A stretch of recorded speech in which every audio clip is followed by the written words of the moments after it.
Waalaikumsalam.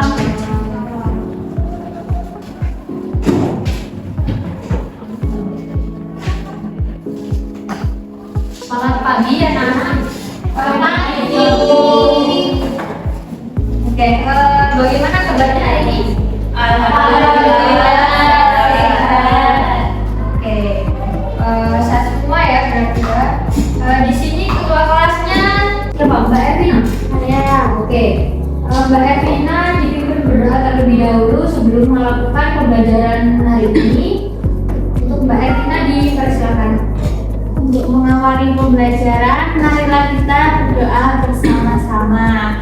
Bismillahirrahmanirrahim. Raditu billahi robba wa bil islami dina wa bi muhammadin nabiyya wa rasulah. Rabbi zidni ilma warzuqni fahma. Amin ya rabbal alamin. Oke, adakah yang tidak masuk hari ini atau izin sakit? Ada. Siapa? Nah, Desi Bu, sakit. Dokternya. Wildan izin Bu. Oke, kemana Wildan? Kakaknya menikah. Oke. Minggu lalu sudah Ibu sampaikan, hari ini kita akan belajar apa? Ada yang tahu nggak? Optik. Sekarang akan belajar tentang optik. Oke. Nah, pernahkah kalian menggunakan kacamata atau melihat orang memakai kacamata? Guru. Oke. Ibu menggunakan kacamata karena ibu minus atau miopi namanya. Nah, kacamata ini merupakan salah satu contoh dari alat-alat optik. Di sini ada yang tahu nggak apa sih pengertian alat-alat optik itu atau optika?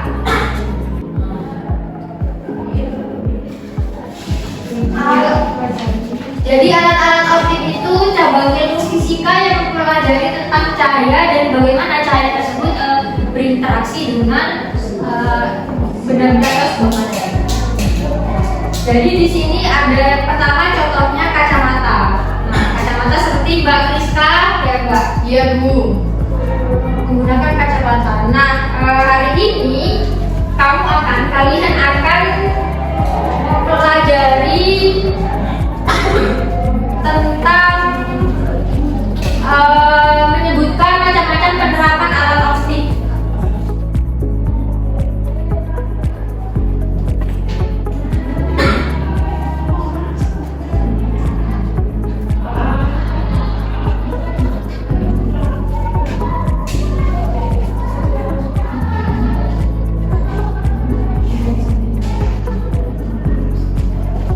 Dan juga menyebutkan menganalisis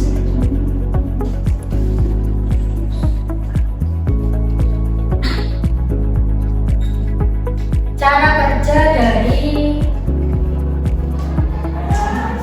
alat optik. Nah, oke. Yang pertama, menyebutkan macam-macam penerapan alat optik dalam kehidupan sehari-hari. Nah, tadi sudah dicontohkan yang pertama ada kaca. Nah, macam-macam alat optik itu terdiri dari dua, yaitu alat optik buatan dan juga alat optik alami. Coba sebutkan contoh dari alat optik alami. Mata. Nah, oke, sip. Betul. Pintar Naomi. Nah, untuk alat-alat optik yang buatan, contohnya itu ada kacamata yang tadi kan. Ada kamera, lalu ada teropong, teleskop, dan lain-lain. Nah, untuk cara kerja dari mata ini, mata berfungsi sebagai menerima, memfokuskan, dan mentransmisikan cahaya melalui lensa mata yang menghasilkan bayangan. Untuk bayangan objek yang ditangkap retina kemudian dikirimkan ke otak melalui saraf optik untuk kemudian diolah menjadi gambar yang mampu kita lihat secara nyata. Nah, jadi yang kita lihat di depan kita itu merupakan cara kerja dari mata, cara kerja dari contoh gerakan kaki itu mata. Nah, untuk selanjutnya ini ada cara kerja dari kacamata. Coba dibacakan Mbak Anissa. Kacamata merupakan alat optik yang digunakan untuk membantu melihat pada orang yang memiliki cacat mata, baik itu rambut jauh, rambut dekat, maupun mata silinder. Nah, kacamata ini terdiri dari lensa yang tergantung dari jenis cacat matanya, frame atau rangka yang menyangga lensa. Kacamata ini berfungsi dengan cara mengatur bayangan agar jatuh tepat di retina dengan cara menjauhkan titik jauh bayangan pada penderita rambut jauh dan mendekatkan titik jatuh bayangan pada penderita rambut dekat. Oke. Selanjutnya ada kamera. Nah, pasti kalian udah pernah menggunakan kamera kan di HP kalian pakai biasa di kehidupan sehari-hari. Nah, kamera ini merupakan salah satu contoh dari penerapan optik. Coba untuk Putri dibacakan alat kerja dari kamera. Kamera merupakan alat untuk menghasilkan foto. Ada dua jenis kamera yang umum dikenal, yaitu kamera digital dan kamera analog. Oke, nah jadi cara kerja dari kamera hampir sama dengan cara kerja mata. Jadi cahaya langsung difokuskan oleh lensa dan kemudian ditangkap oleh retina yang merupakan film. Nah, jadi kalau pada mata kita kan ada retina. Nah, jadi kalau mata cahaya masuk itu difokuskan terus ke retina. Tapi kalau kamera itu cahaya masuk difokuskan ke retina yang yaitu pada film yang ada di kameranya. Nah, jadi mencari titik fokus itu pada lensa kamera sama dengan seperti kita menggunakan pada lensa kacamata. Nah, untuk sebelum mengakhiri materi yang telah kita pelajari hari ini, Ibu ada sedikit tugas, yaitu LKPD yang telah Ibu berikan pada anak-anak. Nah, LKPD ini dikerjakan. Di sini ada nama kelompok, anggota kelompok ini ditulis. Lalu di sini ada tujuan dan juga petunjuk kerja yang sudah ada di LKPD-nya. Nah, di sini juga sudah ada pertanyaan yang harus kalian jawab. Nah, jadi Ibu akan membentuk kelompok, yaitu satu kelompoknya 3 orang. Nah, sesuai dengan yang sudah duduk ini ya. Oke. Nah, di sini kalian menyebutkan macam-macam penerapan alat optik yang ada di kehidupan sehari-hari. Selain yang sudah disebutkan tadi, penerapan alat optik itu sangat banyak. Kalian bisa tonton video yang ada di LKPD-nya ini yang perlu di-scan. Itu kalian boleh tonton, lalu kalian menjawab yang ada di pertanyaan yang ada di LKPD tersebut. Oke? Silakan dikerjakan.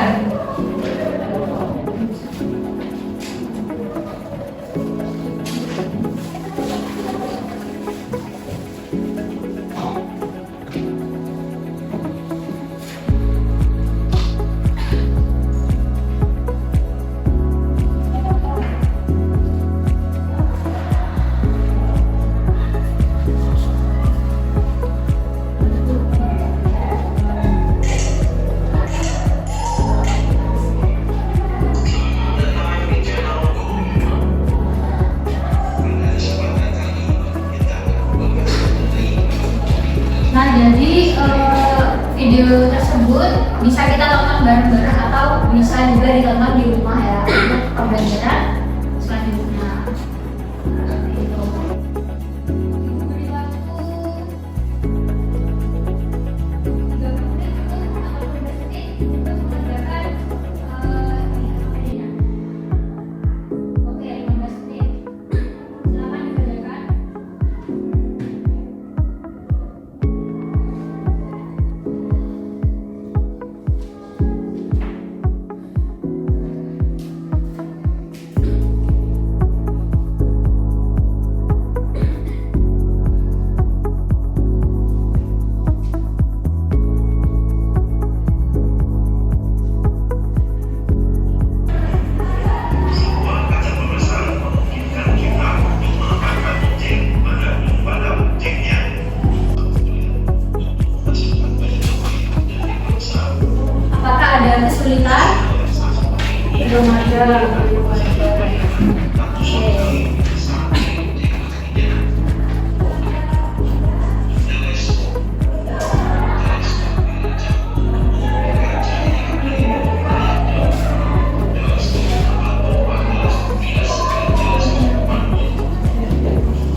PPDB-nya dikumpulkan terlebih dahulu.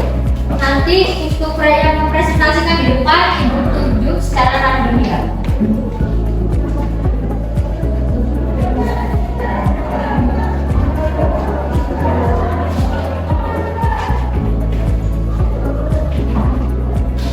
Oke, Ibu akan koreksi terlebih dahulu ya anak-anak.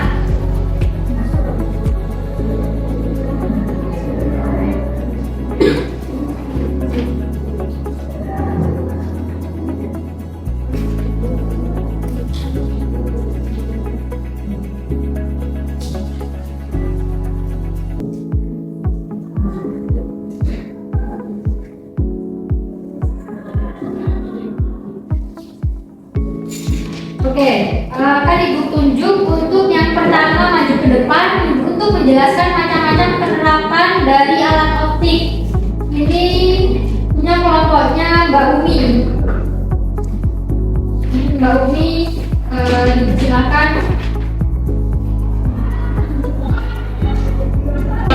Nama saya Umi Zahratul Ainia dari kelompok 2. Jawaban dari kelompok saya yaitu yang pertama ada kacamata. Fungsinya untuk membantu mengoreksi gangguan penglihatan seperti rabun jauh atau miopi atau rabun dekat atau hipermetropi. Penerapannya yaitu digunakan oleh orang dengan gangguan penglihatan agar dapat melihat lebih jelas, seperti Mbak Fiska itu tak jelas itu. Ya, karena dia miopi ya. Ya.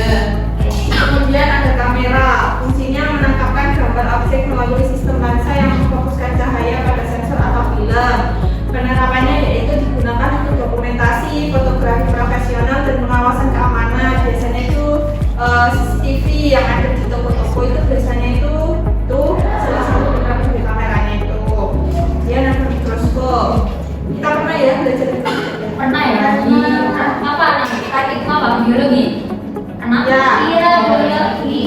Fungsinya membesarkan benda mikroskopis yang tidak dapat dilihat oleh mata pelajar. Penerapan digunakan di dalam laboratorium untuk mengamati mikroorganisme, struktur sel, dan juga jaringan. Kemudian ada kaca pembesar atau loop. Fungsinya membantu memperbesar objek kecil agar lebih jelas terlihat oleh mata. Penerapannya digunakan oleh pembaca untuk memperjelas teks kecil, ahli biologi untuk mengamati spesimen, atau membuat cat dalam memperbaiki catatan. Oke, terima kasih Mbak Umi. Tepuk tangan Mbak Umi. Oke, untuk kelompok yang selanjutnya yaitu menjelaskan cara kerja dari alat-alat optik yang sudah tadi disebutkan. Ibu tunjuk untuk kelompoknya Mbak Anissa. Mbak, maju ke depan menjelaskan cara kerja dari alat-alat optik yang sudah disebutkan tadi. Oke, jangan lupa perkenalan dulu. Perkenalkan, nama aku Anissa Febiana Sukma, perwakilan dari kelompok 3.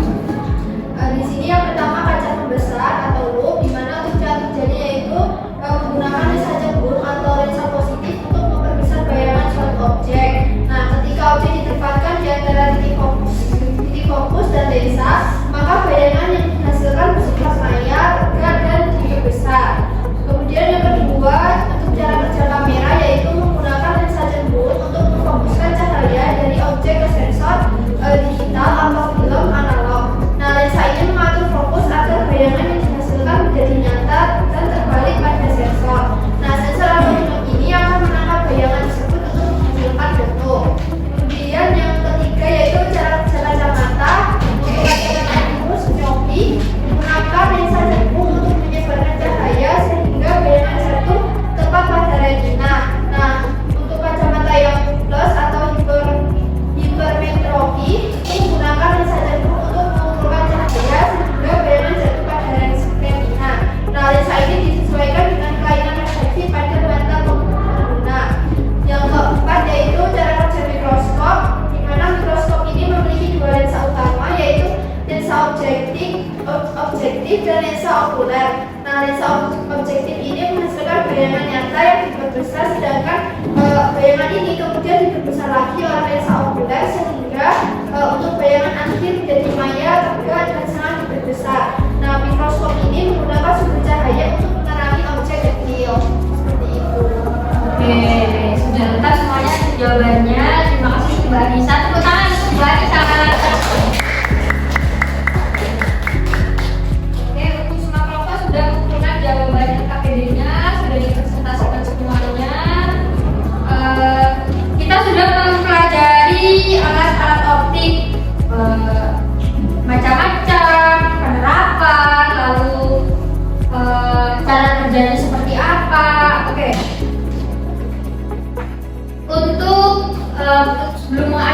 pembelajaran Ibu akan tes dulu ini. Tadi kita udah belajar apa aja?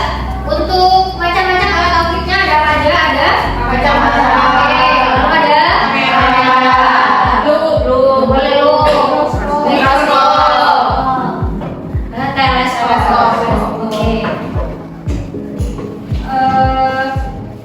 Mungkin itu aja pembelajaran hari ini. Sebelum diakhiri, Ibu akan menunjuk satu orang untuk melakukan refleksi.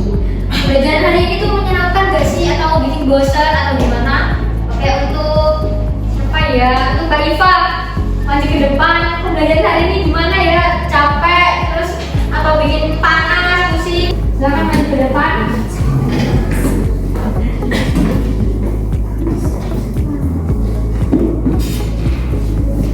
Ayo Mbak, maju Mbak.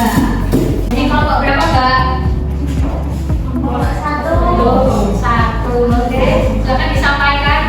Menurut saya pelajaran pada pagi hari ini itu cukup menyenangkan karena kita juga disuruh majukan, jadi kita tahu rasanya di depan. Dan harus di depan. Sedikit. Terus sedikit. Oke. Sudah? Sudah. Oke. Terima kasih. Sama.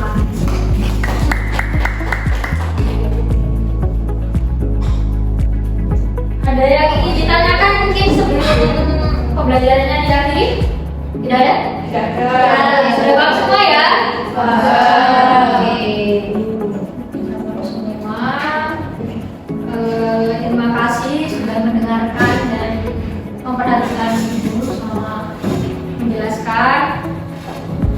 Sebelum diakhiri untuk pembelajaran hari ini, jangan lupa untuk berdoa terlebih dahulu. Untuk ketua kelas silakan dipimpin untuk berdoa. Untuk Mbak Evina silakan berdoa. Sebelum mengakhiri pelajaran, marilah kita berdoa bersama. Doa dimulai. Bismillahirrahmanirrahim. Wal asri innal insana lafi khusri illa alladzina amanu wa amilus solihati wa tawassaw bil haqqi wa tawassaw bis sabri. Alhamdulillah.